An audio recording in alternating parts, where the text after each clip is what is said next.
So just in case you don't know which room you're in, this is going to be Dr. Upal is in Healthcheck your site.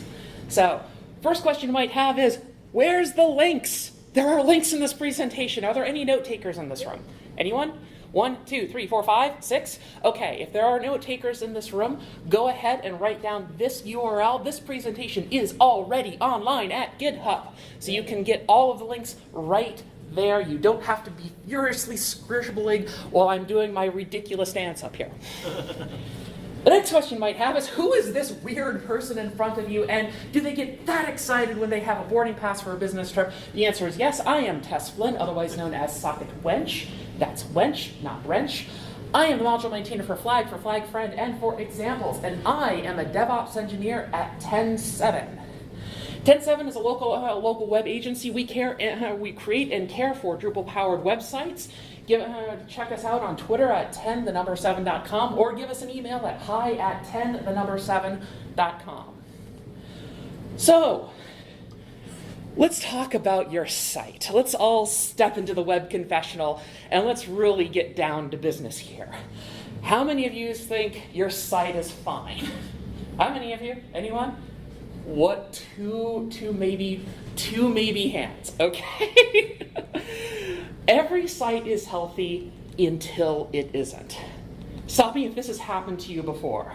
The stakeholder for your site is using your site one day, they're having a bad day already. They're like, what is going on with this thing? They drag the developer in to go, hey, this thing is slow and it feels off. What's the deal? And the developer's like, well, okay, we'll look into it. Sure. And as they're walking away all morose and disappointed, they go, yeah, but we have looked into it, and we still don't know what's wrong. It would be really nice if we had some help to figure out what's going on. And this is where an auditor can come in and give you a hand. There's a lot of reasons why you might want to do a health check of your site. You might have some errors going on. You might have some breakage going on particular pages or everywhere. You may have malicious content that's been posted and you don't know how it's gotten there. Your site might just be slow, and you don't know why it's slow. It's just slow and it bugs you. And sometimes what happens is you get a little tiny site in a bundle on your doorstep. You get an orphan site and it's your site now and you have to take care of it. And you don't know what's going on with it. You don't know the history of it. You have no one to talk to. How do you get your head around this new thing that has just been dropped in your lap? Sometimes also you might be working on your site and you go, wait, is it supposed to do that? And then you might go, oh man, I got a bad feeling about this. And then if you start looking at it more, you know that it's going to be a very long day.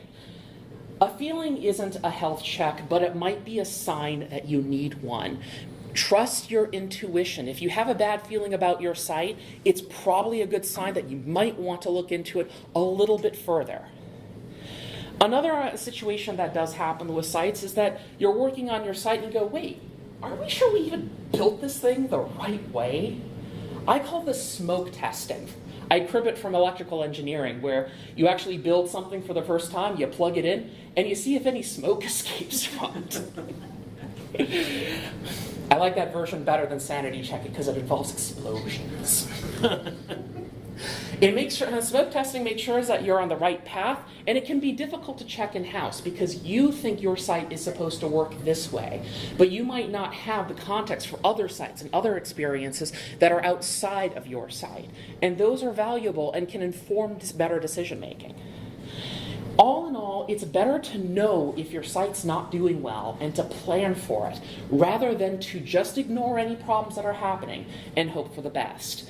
It's like driving your car. You might be going to work one morning and you're hearing this, it's like, is it supposed to do that? And you might ignore it for the next 3 months, and then your wheel falls off on 35W. That's not good. Don't do that. I'm not speaking from experience. So another thing, you might think your site works fine, and you're sitting here listening to me ramble. You're like, I don't know if my site's healthy either. Is there anything I can do to check my site right now while I'm sitting in this presentation? The answer is yes. Let's go over some really basic things that you can check right now. Wow, I see a lot of people looking at their laptops now. So first of all, check for updates. Yes, really check for updates. It's the simplest, most basic, but most important thing that you can do for any site that you manage. How do you check for updates? You can use the update report. Drupal includes one right out of the box. You can go to admin reports, available updates to take a look at it. You might not find it if it's on your production site because some sites will disable this in production for performance reasons. And that can be re-enabled by enabling the Update Manager module, but you probably don't want to re-enable it if it's already disabled in production. If you do want to enable it, you can go to Admin Extend and just find Update Manager, click the box, click Save Changes, and it should be right there. Okay, so you're sitting there going, okay, Tess, I'm going to check it. And then you're sitting there going, I don't want to open my eyes, because as soon as you open my eyes, oh God, it's not great. There's a massive amount of updates and it's terrible. Okay, don't panic. Your site will probably not be a sea of green. There's always going to be things that are going to be red on your site. Almost every site has something that's out of date on it. Look for red items in the report, security updates, unsupported modules, and then take action as soon as possible. Action, not update. The reason why is because some sites will require out-of-date modules in order to continue to function as expected. They rely on an edge case, a weird behavior, or some other reason. That means that if you do update it, you might break the site. So always task your team first if there's actually something going on with your site. Okay, what about some other things we can check? Updates are easy, but there's got to be more, right? Of course there's more. We can use the status report. Status report's a great overview of your site. It gives you a lot of technical information right out of the box. You can go to admin report status to take a look at it. Again, you want to look for red. That's going to include misconfigurations, any updates that are required, down connections to external services. This is particularly important if you have some third-party integration like Solar or AWS or something else. Then you want to take a look at caching. Go to Admin Configuration Development Performance, and then make sure that you actually have your CSS and JS files aggregated, and that you set your maximum age for the cache page set. Why is this important? A lot of sites, particularly small businesses, aren't aware what these settings really do. And it's important to actually have these settings configured in a best practice configuration, because this gives you the most performance bang for your buck. Now, on some sites, it's not required because they have a higher level caching mechanism like Cloudflare or Varnish or something else. And in those cases, the configuration may be very specifically set up so that the caching works well at those higher levels. So always keep that in mind. Then you want to check the database log. Check the log of your site. Don't look for specific errors because there's going to be way too much stuff in there for any one person to process and in a reasonable amount of time. Trust me, I've spent 4 hours doing that once, and I needed a lot of cherry Coke after that. Instead, you want to look for the frequency of severe errors. This will give you a better sense of how your site is doing. If you see a lot of severe errors more often than not, that's a sign that something is wrong. Now, you can do this all with the database log. You don't have to log into the server over SSH because most websites are going to have dblog enabled, and you can go to admin reports, recent log messages to see what's going on. Is there anything else that we can check? Sure, there's tons of stuff. We could check for bad practice modules, or we could check for unused themes or modules, or any 404s in the log, or any duplicated content or reviews caching, or any of this. Blah, blah, blah, whoa! Whoa. That's a lot of stuff. There's no way that we can remember all this stuff. We work with computers. We don't want to remember this stuff. We want the computers to do it for us. We want to be lazy. There's got to be an easier way to do all of this stuff, and there is. Let's talk about automating all these checks. The great module that you can use for this is called the Site Audit module. The Site Audit module is going to gather data and run best practice checks on your website. You can download it from drupal.org/project/site_audit. Now, Site Audit isn't a normal module, it's a drush command. So you have to have drush installed on your site in order to use it. It's the command line tool for Drupal, and you can find out more about how to install it and what drush is all about at docs.drush.org. How do you install Site Audit for Drupal 7? Just do drush enable-y site_audit. Afterwards, all installed. Then you probably want to do a drush CC, a cache clear for drush, so that drush itself can be made aware of the Site Audit command. For Drupal 8, it's a little bit more complicated because Composer is installed. So we want to first install the Site Audit module using Composer require Drupal/Site Audit. This will install it in the wrong directory. It will install it in the modules directory and not in the correct one. So what you need to do is make a drush directory in the root of your website, the same one as index.php. Then you want to move the Site Audit directory to the drush directory, and then you want to do a drush cache rebuild drush. And that will make Site Audit available on Drupal 8. So how do you run an audit? Change to the root directory of your site, and then you want to run the drush command, audit all, or AA. There's several different options for this. You can actually find what this command is right on the Site Audit main module page on Drupal.org. I can never remember this either. I always have to look this up. Once you get that, you're going to get a nice HTML audit report. That's one thing that's important to note, is it doesn't print it out. It actually will dump the entire contents of a static HTML file right to the terminal. So you do have to redirect it to wherever you want to save your report. That's also on the Site Audit module page, but it's for a Windows path. So just keep that in mind that it needs to be wherever you want to save the report on your system. Okay.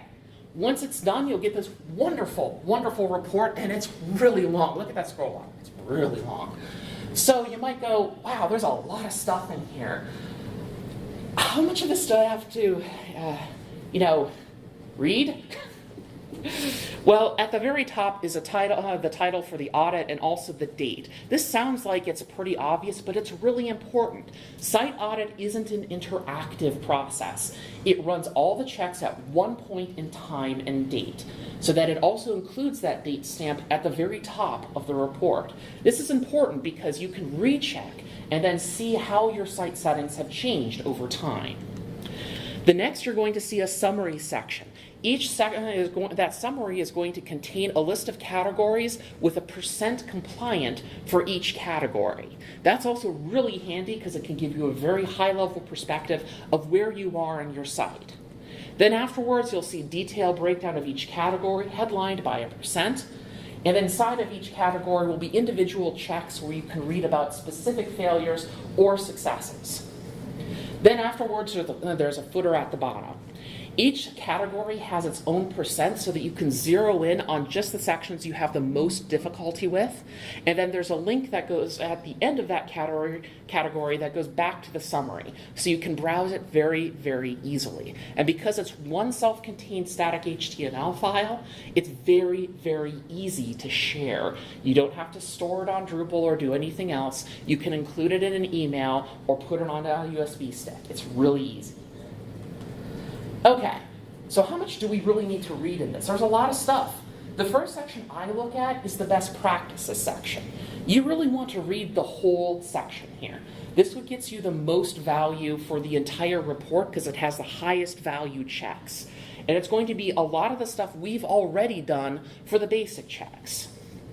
One thing that's going to be important to note is in Drupal 8, there's the services.yaml warning. A lot of Drupal 8 sites today do not have a services.yaml file defined, so that check is a bit out of date. Technically, you can make your own, and there's good reasons to do it. But for most sites, you want to use Core's own services.yaml. If you want to find out more about what this issue is and why you should ignore this check, look at this particular Drupal issue. Then you can look at the caching settings. Again, that's the best performance value for small sites. Make sure that you consider that minimal lifetime very, very carefully. And the reason why is because that's going to determine how long between making an edit on the site anonymous users will actually see any changes. So you want to be careful to consider that as carefully as possible.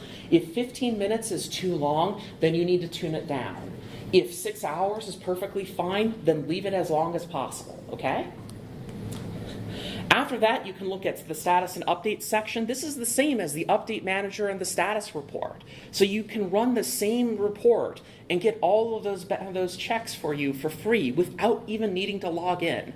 Just run site audit once and you've got all of that information.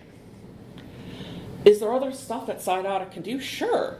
You can also do some content checks. In my opinion, this is more FYI than problem finding, mostly because it doesn't really replace a proper content audit. And I'll get into the reasons why later.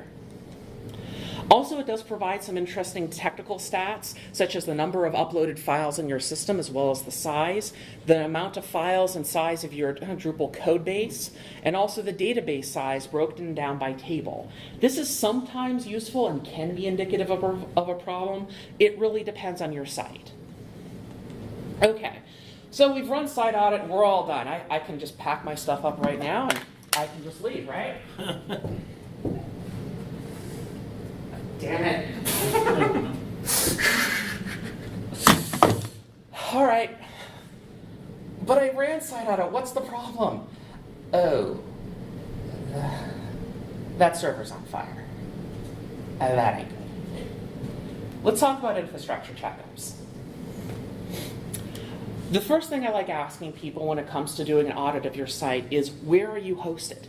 Are you on shared hosting like Paranetworks? Are you on managed hosting like Pantheon or Acquia? Or are you self-managed? Do you run on a virtual private server such as Linode? Or do you have some internal physical server in a data center in your organization? Those are all perfectly valid ways to host a Drupal site. The next question I ask you after that is, are you still happy with it? When you chose that particular hosting, what was your primary motivation? Was it just because that was what was available, what was cheap? It was what was mandated by the organization? Is that situation still true? Is there any room to maneuver or change? And you might be going, wow, infrastructure is really complicated and I'm not a Linux wizard, so is there anything I can actually check? Yeah, there's a few different things that we can check with simple command line tools. First of all, you want to log into your server via SSH. Most of your hosting plans will tell you how to do this. And then the first thing I like checking is, do you have enough memory? It sounds silly, but it's a really important check even in today. You can check that in the command line using the free utility. And it shows free use and available memory. So after you log in via SSH, you type in free and then -h, because nobody wants to see how many bytes you have free. They want to see megabytes and gigabytes. -h is for human, because we are humans. We need to have human values. Once you type it in, you'll get a really long series of things, and it's kind of confusing and overwhelming at first. Let's break that down a bit. That first line is the physical memory. That's why it starts with mem. And like all modern operating systems, most Unixes break down memory into 3 categories. What's actually used, what's actually free, and what's waiting to be used. That's what shared and buff cache means. So when we actually want to find out how much actual free memory we have, we actually have to scroll all the way over and take a look at this one. Way on the right is the available memory. There's 9 gigabytes free right here. We're fine, we're good. What about disk? Do you have enough disk space? To check that, you can do that with the disk of the DF or disk free utility. Really easy to remember. It only measures free space, not performance. In a lot of cases, disk hosting performance isn't that critical for a lot of Drupal sites, unless we're talking about the database. How to run it? df-h, hey, what do you know, -h, same thing as before. And it gives you a list of all of the different physical devices that are attached to the system. This can also be a little bit complicated to understand. The trick is to think about what is the full path to my site. if it's at //serve/ww, say, where is that? It's not the first one, second one, or the fourth one, so it's got to be that one, because it's the only one that would cover that particular path. We look at that device, and we can see that it's got 270 gigabytes available. So we're fine. We've got plenty of space. We don't need to worry about that. What about CPU load? Now, this is probably the last check that I have, mostly because there is CPU to go around in most situations. Very few servers are actually CPU constrained nowadays. But if you want to check, you can use the top utility. The top utility is a bit different, and what you want to do is you want to look for the idle or ID %. Because Unixes are a little different, sometimes this gets displayed differently. So you have to do a little bit of interpretation. The table is really different when you enter into top. One, it's not a one-shot command. It will continue to run to show you everything that's happening on the system, as well as it will be sorted by the most CPU-consuming item right at the top. Hence the name, top. What you really want to look for is the idle percentage, which is usually right there near the top, and that will tell you exactly how much CPU is idle. If it's nearly 0, then you've got a problem. Make sure that you monitor this over time too, because as your site load changes, this output will also change. Because this isn't a one-shot command, you can't just run the command once and be done. You do have to hit the Q key to get out of it. Okay, that's a lot of stuff, but I'm on Pantheon and Acquia. Do I care? Not really. If you're on a managed hosting solution like Pantheon and Acquia, you don't really need to audit your infrastructure. And the reason why is because memory, disk, and CPU are typically auto-scaled on those platforms. They take care of that for you. That's why we pay them for it. So you don't really have to worry about that. But if you're on shared or self-hosting, self-managed hosting, you're going to have to audit the infrastructure because you're going to have limits. Another thing I do check is the PHP version. Sounds silly, but it's really important. If you're running on Drupal 8, there is no reason under the sun that you should not be on PHP 7. The only reasons why you should be are institutional reasons, and those aren't very good ones, in my opinion. If you're on Drupal 8, run on PHP 7. I'm going to be a bit of a contrarian here. If you're on Drupal 7, run on PHP 7 if you can. Test the site, see if it works. If it does, do it.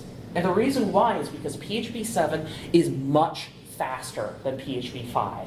It's more memory efficient, it's more process efficient, and it should be compatible with virtually every major Drupal 7 module now. And if it doesn't work because of custom code or some weird edge case, at least get yourself to PHP 5.6. That's going to give you the most performance advantage for your buck. The thing is that if you're on anything other than shared self-managed hosting, rarely is PHP updated from 5 to 7 in place. This almost never happens. And the reason why is because PHP is very difficult to just update in place between those versions. There's lots of libraries and other stuff that goes into that. So in general, it's better build a new server. Really just build a completely new server that's PHP 7, test it internally, test it with your staff, and then switch over to it. That's the easiest, best way to migrate between PHP versions. Another thing that's important that a lot of people don't realize is there are 2 different PHPs on every web server. There's the one that runs in the web server, and then there's the one that runs on the command line. And the thing is, the major and minor version of that should always match. If you're running 5.6 on the web server, the command line should also be 5.6. I did once see a site that had PHP 5.6 on the web server and 5.4 on the command line. So check it. It's really important, and the reason why is because there are problems with those different versions. The configuration can be slightly different between the CLI version of PHP and web version of PHP, but it should be minor. The most common change is memory and execution time. With CLI, usually there are no limits imposed. How do you check the version of WebPHP? It's really easy, actually. It's best to go to the web UI, go to the status page, and just look for PHP. It will tell you right there. This is the best way to actually check this the most consistently. And the reason why is it's PHP telling you what itself is. You don't need to go and do a bunch of forensic analysis. Just ask it. But what about the CLI? Well, the CLI is a little bit different. Log into the same account that actually runs the web server that you're running your site under, do PHP space -- version, and then read it out. Usually the first line will tell you exactly what version you're on. Through all of these infrastructure checks, it's really important to know that as your site grows, you can outgrow your hosting. Your site is not static. Your hosting shouldn't be static either. At some point, you need to take and put on a different set of outfits. And that's because things change. You change, everything changes. Okay. Now, some of us who have been around in Drupal for a long time might have been in this situation a little bit more than once. You're working on your site. You need to implement a feature really, really fast. It's a really hot feature that needs to be done yesterday. And then you go, if I could just make this one change in core or contrib module, it's like, you know what, I'm just going to do it. And then you tell yourself, because you think that you're going to remember, that you're going to just have to remember that you made this change to core or contrib the next time that you update. And then you don't remember. Let's talk about modded code. I like calling it mods and not hacks because hacks usually implies a black hat or a security penetration situation. We're talking about mods, intentional modification of code that is not malicious. Usually this is done for a lot of reasons which made sense at the time. Such as you're under a deadline and you need to get something done really fast and you just don't have the time to figure it out how to do it properly or a different way. You might not know how to do something proper or do it a different way. Or you might have a bug fix that you fixed now for your environment, but it's not in the upstream module yet. And a lot of the time, some developers are just not aware of the official patching process for Drupal. And this is where it's important. You really want your developers to patch, don't mod. So what you want to do is if you have some kind of fix that you have to do to core or contrib, you want to post an issue and post a patch of that code change if there's a broad benefit. If it only works on your site, at least put the patch file in your repository. Please, you will thank yourself later when you have completely forgotten why your site is broken after an update. What's the right way to patch? With any Composer-based site, you want to use the Composer Patches extension. This will allow you to edit your Composer JSON and then figure out how to add and hot patch your site as it's being built. This is also wonderful because if the case that those modules or core changes in such a way that your patch no longer applies, Composer will not build. And that's your first sign that you have to take a closer look at what's going on, instead of your site being completely down. Okay, what if you're on the other end of this and you have a site and you need to figure out if it was modified at all? Well, you could ask people. They might not be forthcoming, or they might have forgotten, or they might not work there, or it might not be in the Git repository. Oh boy. Is there another way that we can figure out if our site code has been modified? There is. It's called the hacked module. The hacked module is a wonderful little module which runs a comparison against your site's installed core and contrib code against the same version that's on Drupal.org. It's version aware so that it actually will know if I'm on 3.7 of whatever, it will compare to only 3.7 of whatever in order to make sure that the code is the same. Why do you want to use this? Well, you might only use FTP but not Git or CI to do your site deploys. That's a situation which is rife for this kind of hot modification. You might not have updated the site in ages, so you might just not know. And there's some cases where you might suspect your site was hacked, in which case you want to take a look and use this module to see if you could detect a possible breach. How do you install the hacked module? Really easy. With Composer, you want to do Composer require Drupal /hacked, On Drupal 7, use drush enable -y hacked. Once enabled, you want to run this module against your live environment, not your local development environment. And the reason why is because there are sometimes untracked files in your Git or cloaked files that have been intentionally and maliciously deployed. So you want to run this on live so that you'll get the most accurate report for what the world thinks your site is and not what you think your site is. How do you run the report? Go to admin reports hacked and just run it once. After a few minutes, you'll get this wonderful, nice thing. The problem is, hacked module is really, really asinine. Really asinine. It will give you a ton of false positives because any minor change will flag a module as needing review. So this can include missing readmes, line ending changes, and even best practice changes like changing your .htaccess file will flag it as different. All of those are actually reasons why hacked module will flag a module for review. So this is when I ran it on my site, and you'll notice there are 723 files changed in core alone. This is a composer-based site. I freshly built it. These were all line-ending changes. So be aware of false positives. So how do we get some detailed results so that we're not chasing our own tails here? Well, we can install the diff module. Once the diff module is installed, this can actually check individual file changes. So let's run that report again after diff has been installed, and you notice that the flag module has been changed. So we click the link for view details of changes, and we'll see a list of different files. We'll notice that one of them, right at the top, has been changed. When diff module is installed, you can click on the file name and actually get a report of exactly what changed. And we'll find out that there was a patch that was installed here that we didn't bother adding to the repo or reporting.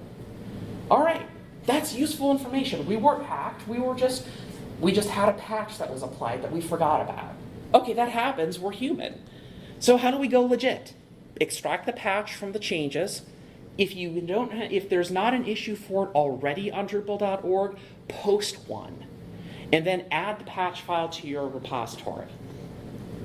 It's important to note that modding isn't really wrong. It's not recommended, but it happens to almost every Drupal site I have ever worked on. And the reason why mostly is bug fixes. You find a bug, it needs to be fixed. It's not an upstream. You need to move on with your life. That happens. You just need to make sure that you do modding correctly. Otherwise, you're going to have a bad day later. Okay. So we talked about modded code, but it gets worse than that, right? Yeah. Well, let's say that your stakeholder is sitting there working on the site one day, and they're going to have a good day. They're going to go and post some new content to the site. It's going to be awesome. And then they go to the edit page. It's like, wait, why is this taking so long to load? Why is this ad here? Why is it trying to redirect me now? I don't need any Oakleys or any weird shoes. What are you trying to do? And then you're sitting there going, wait, has my site been hacked? So let's talk about malicious hacks. The name of the game with the malicious hacks is to look for signatures. Signatures are going to be clues that imply that the site has been hacked. A good one for PHP is this combination of code right here. The combination of base64 code and eval.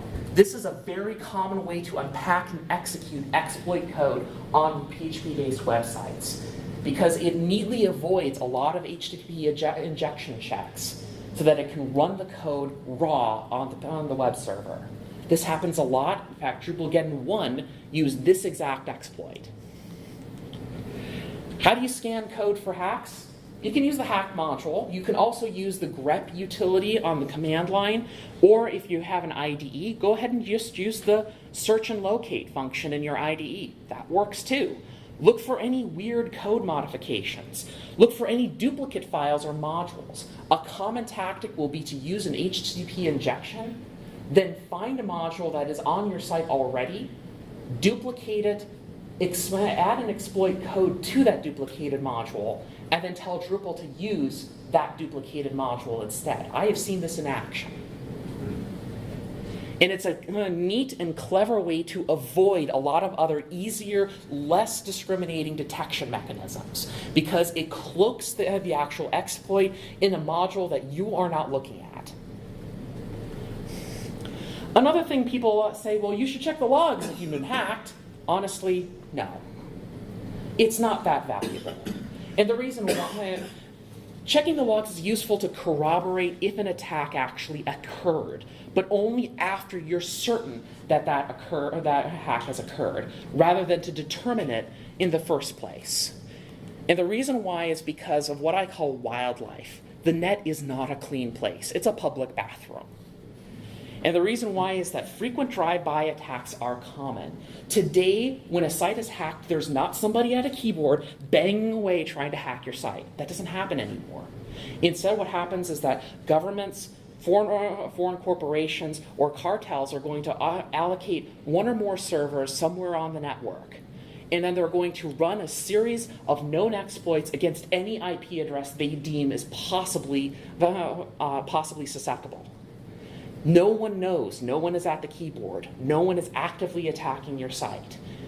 And these frequent drive-by attacks happen all the time. Today, you've probably already gotten 12 of them trying to find the WordPress login on a Drupal site. Oh, yes. That's a really common way. So checking the logs is not that valuable. All right, so we've went through the code. We found something. Oh no. So now if you're the auditor, you have to break the news to the team that your site's been hacked. And you might go, oh man, it's going to be hard to tell them. And then there's this quiet silence in the room. And then it's the end of the world. We're finished. Our site's been hacked. There's nothing we can do. The slide is great for set to Carmina Burana, by the way. You should try it at home. All right. If you've been hacked, the best advice I could give anyone, don't panic. Take a second and breathe. The hack has occurred. Your site has been compromised. It's reality now. Take a moment to internalize that and respect it. And then once you've got your wits about you, let's talk about what we can do. First of all, take the site offline. It sucks. Nobody wants to have their site offline. But I keep telling people it is better for your site to be offline than to be compromised. And the reason why is because there's user privacy, partner exposure, and potential brand damage that continues to occur the longer your site has been compromised. Take it offline. Replace it with a static HTML file that you whip together in 5 minutes and take the site offline. You will save yourself a lot of trouble if you do this. Then, instead of throwing away the backed up of the site, go ahead and back it up. You need to take a working copy of that site so you can examine it. Take that copy and then place it in an air-gapped system. This can be another server, it can be a dedicated laptop, it can be a VM or a series of containers. Anything that is isolated so that it is not publicly accessible. Then the next job you have to figure out is when you were hacked. This requires some sleuthing. You might want to try to tie that to a module, a missed module or core security release. And once you've done that, the next thing you have to do is find a clean backup from before that date. You need the database, the website code, and the uploaded files. You need all of it, because that hack could even be in the uploaded files or in the database. You need a complete clean copy. Make sure that that clean copy isn't compromised. Run all the checks all over again to make sure that it's not compromised. Then update that clean backup. Apply any and all security updates and patches to it so that you can close any potential security gaps. If the hack has occurred hours, days, or a week or two in the past, copy any content over that was posted in the interim from the compromised site to the new clean copy. Do it manually with a human eye. And the reason why is humans will be able to detect if that code, that content includes any compromised code. It's not likely, but it's the best way. Automated tools can re-compromise a site. Then, once you're done with that, back up that new clean copy again, because you don't want to have to update it a second at a time. Your site might still be exposed in other ways, so back it up again. What happens if you don't have a backup? This is really important. I know a lot of people don't like that, but sometimes you don't have one. You didn't keep one, you didn't think to keep one. The best thing I can tell you in that situation is clean up what you can, and then accept that you will probably be compromised again in the short future. That's because there's no way of getting yourself back to a complete clean state. You might be able to clean out everything, but there might be something that's still lurking in the system. All right. What if it's worse? What if the site was compromised, but the server too? What if the infrastructure itself was compromised? What if they got shell access? What if they got root access? Honestly, throw it away. Take the whole server and put it in the bin. I'm serious. And the reason why is it's better to assume that the entire infrastructure is compromised than to actually try and clean it off. In most modern hosting environments, and even self-hosting environments, you are not working with a physical server, you are working with a virtualized server or a series of containers. Those are much easier to replace and rebuild. If you're working on a virtual private server like Linode, delete the node, make a new one. Build it from scratch all over again. But this time invalidate all the passwords, all the logins, all the database credentials, and all the public keys that are used to connect to that site. Every secure credential needs to be thrown away along with it. Do not reuse it. Also, invalidate all the passwords on the Drupal site too, because you don't know if any of those were exposed. This hurts. It sucks. I had to do this myself the hard way. It took me a week and a half. I hated it, but it was the best thing I could have done. Also, the important thing is, and I hate to say it, you will be hacked. Everyone in this room will be hacked at least once. It's going to happen. You could be on vacation, miss a security update, and then you're hacked the next day. That happens. That's life. Your job isn't to prevent any and all hacks. Your job is to be prepared for when they happen, and try your best to make sure that it never does happen. All right. So that's the hard one. Let's get back to the easier stuff. So we've restored the site. We've updated everything. I can take a nice breath. Okay. That's great, but there's all this other stuff that you found that's still wrong. Can you go and fix that, please? So let's talk about audit remediation. Again, recover from any and all hacks first, restore to a clean state, and apply all security updates. I say this again, and I sound like a broken record, because it is very, very important. Always do security stuff first. Then, fix all the easy stuff. I'm serious, really, fix the easy stuff next. Disable any bad practice modules, make any best practice configuration changes. These are small changes, but for the majority of Drupal sites, they make a huge difference in performance. Do all the easy stuff. So what's the easy stuff? If you're using statistics module, don't. That's going to, statistics module does a database write for every time somebody visits the site. It's a huge performance hit. Don't use it. Most people also use some higher level analytics tool like Google Analytics, so you don't really need this information anymore. Also, particularly in Drupal 7 sites, you might have the PHP module installed. It doesn't let you run PHP. It's a text input filter, which lets you add PHP code to content, and then it executes it on the server. This is a bad idea and an instant security vulnerability. A lot of small business sites are going to use this as a cheat in order to get some bit of code done because they don't know of any other way to do it. So be careful with this. How do you want to install the PHP module? Check any text formats which use the PHP filter. Then check to see which pieces of content uses those text formats. Then scrape all of that content from your database to see if there's any PHP code in it. Check for use of modules like views PHP. Disable all of that stuff. Test for breakage. See if your site is still functional. And if it is, uninstall it. Don't ever use PHP module.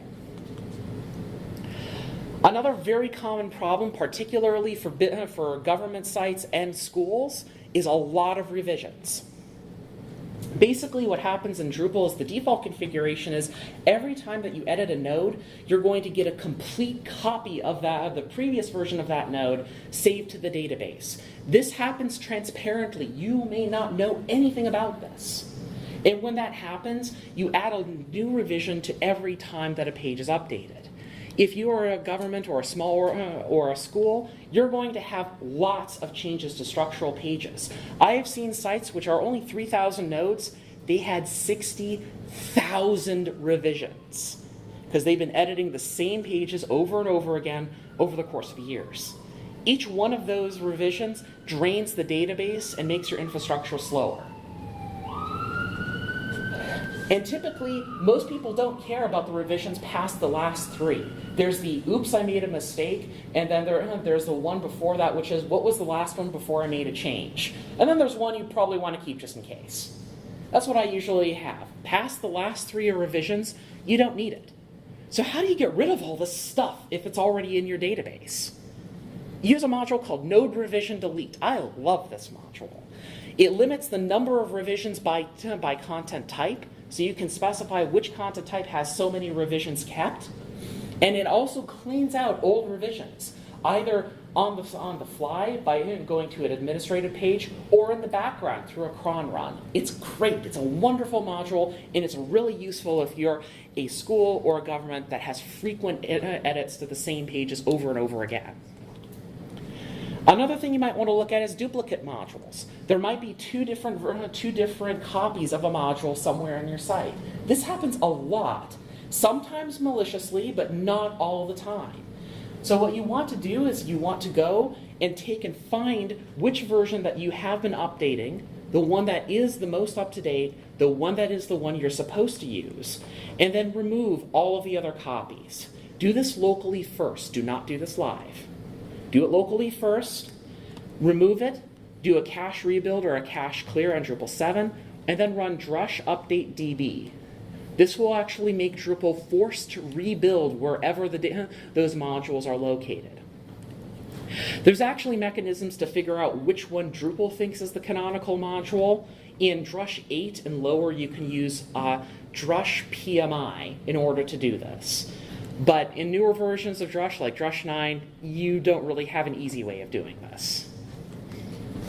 Again, test this locally first. Can I ask a question? Because that's actually something I'm working on right now. Uh-huh. It's active, Mm-hmm. so it exists in two locations, and I've got it turned on. So I need to turn it off. I have to disable it first, right? And No. You don't actually have to disable it first. No. You can actually disable it. You can actually delete one of them and see if the site breaks first.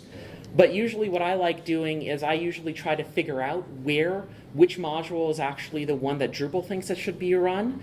On Drupal 7, you can look at the system table to figure out which one actually is the canonical module for that one, and then you remove the other one.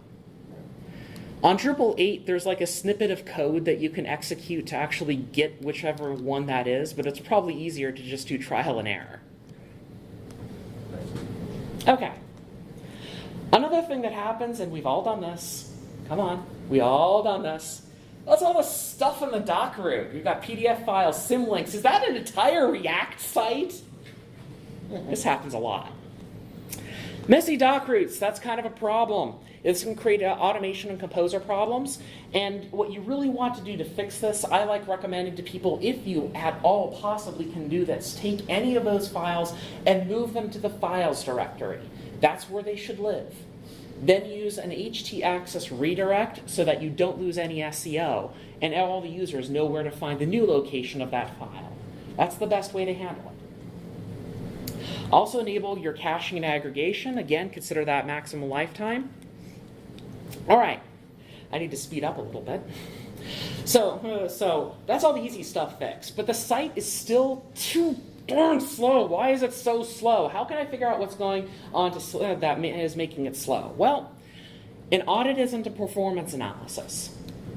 There's a different series of tools and approaches that you need to undertake in order to do a performance analysis, and it is a time and brain intensive process. So be very careful when you're actually considering this. The next thing I usually like asking people is, where are you slow? Is it just certain pages? Is it when you're logged in or logged out? Is it just everywhere? These are all indicative of different performance problems. An easy thing that you can do is to use Web Profiler. It's part of the Devil module, and it just times the major parts of processing for a Drupal site. When you're logged in, it adds this wonderful little toolbar at the bottom which tells you about each section of the execution of your site. You can see this one page has 425 database queries. And if I click on that, I can actually see what each one of those queries are. For this reason, never run this on a live site because it will kill your site dead. If your database is slow, there's not much that you can do. Code can be fixed, but if your database is slow, you really need to consider a hosting change. This is particularly true for shared hosting. It's still too slow. What can I do? Well, if you want to find PHP bottlenecks, you can use the golden hammer, which is XDebug Profiler. It's really complicated to set up, and you should never run it live. And this is actually something that you can do, and it's a whole talk in of itself just to use this. So I'm mentioning it, but I'm not going to go too far into it. Just remember that audit remediation is a process. It's not a fix. You might not be able to get it done today, but in a few weeks or months' time, you might be sitting pretty good. It's going to require time and effort. All right, we've cleaned out all the hacks, we've removed all the bad practice modules, and we've got caching all set up, and it's still not working well. And you start looking at it and you go, why was it built this way? It seems a little weird. Well, yeah, mistakes were made. It might not be broken, but it's not working well either. Why does this happen? Inexperience, bad assumptions, or just changing priorities. These are all... Never happens. Oh, it happens. Happens to my sites at least. See, the thing is that as your site changes, your site needs change, you need to change. So you need to actually be able to react to that. So what are some common problems that happen? Too few content types. This happens a lot. Articles and basic pages everywhere, the two basic content types that come with Drupal, and they're all over the place. If you see that, that's kind of a sign that they might be overused, or someone didn't know you could make more. You might have tons of fields, and not all of them are used. This is indicative of an overused content type. Don't do it. Sometimes you also get too many content types, particularly if the site has been running for a very, very long time. The differentiation is only in name and not use or data. Like press release versus blog post versus news. What's the difference? Almost none. It's just the name. Content problems are really common, but they can be fixed. Do a content audit. It's another different auditing process from technical auditing, but you want to generally inventory all types and content, and then you want to rethink your content strategy. I have a previous talk that's about content strategy. You want to drop old or irrelevant content and then use something like card sorting to rediscover groupings. Then you might need to merge those different content types together or split other types apart. This can be done either manually if it's a small site or using the Migrate API. If you have particularly small tasks you need to do, you can use bulk operations to do per node tasks as well. Then reorganize, update your menus, build new sections, use path auto and redirect in order to not lose any search engine optimization. All right. And another thing, why is the body field huge? Why is there so many tags in it? Why is it full HTML? Why is there divs and tables all over the place in it? A lot of this happens because we've made content do the job of layout. layout is not content. It gives your site a messy and inconsistent feel. If you ever change or refresh your theme, all of your content will look terrible. And that's because it's been used for layout. Don't do it. Instead, you want to consider migrating to several different layout managers. This separates out the content from different layouts. You want to use paragraphs or panels or block visibility groups in order to break up that body field into separate sections.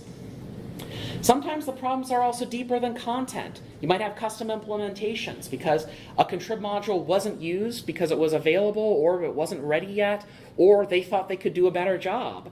And then now you're missing security reviews and bug fixes that you're not leveraging the community in order to use that feature. Another thing is overuse or abuse of a feature. This can cause gradual performance loss. For this reason, I hate node hierarchy, for example.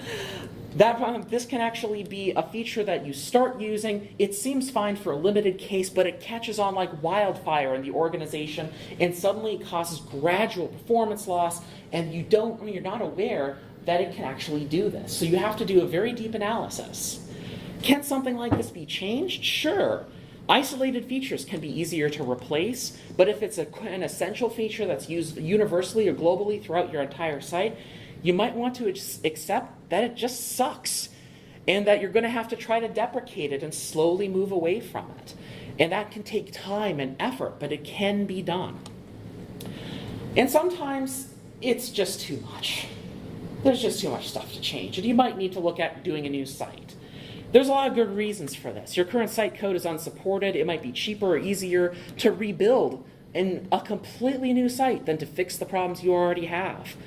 And it might just be the excuse you're looking for. You just need to make a new site. It's time. Sometimes rebuilds are easier on staff because it's the rip the bandage off approach. Staff will build up muscle memory for how to do their job and work with the site in particular ways. A new site will shock them out of that and make them more receptive to actually taking those best practice changes and enforcing them from the start. That is a useful and important tactic. Also, it's great if you're doing a complete site rebuild, coordinate it with a hosting change. Build the new live environment, put the site on the new live environment, and when you're ready to go live, you just update your domain name. Domain name points to this IP now, you're live. Done.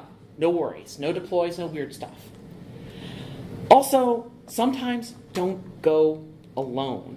Bring in external help on a rebuild. The reason why is because external organizations or freelancers are going to have an outside perspective from your organization. They'll have broader experiences because they've worked with different kinds of sites more than just yours. And as a result, that can be useful information that can make it so that you can avoid potential problems. Also, if you're looking at an external agency or freelancer, ask if they audit. Do they do a health check? It's a great get to know each other exercise, and it informs better estimating if you choose that agency or freelancer in order to actually do the rebuild, because they know your site just as well now.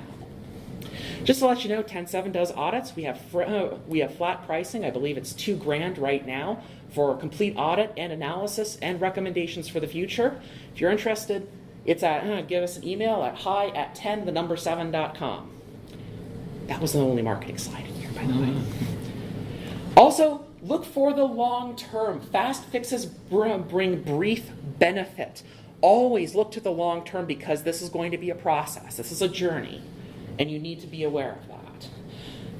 Right before I'm finished, I want to give a special thanks to Twin Cities Drupal for having me here today. For Tim Plunkin at Wiz1 Solutions, I'm sorry I didn't use the idea that you sent me, but still, thank you anyways. Also, 10.7.com for giving me some time to work on this presentation, and my wonderful patrons on patreon.com/socketwench. Make sure that you come to the Sunday sprints, 9:30 to 5 p.m. Address is in your program. Help mentors all day. You can find this presentation on github.io.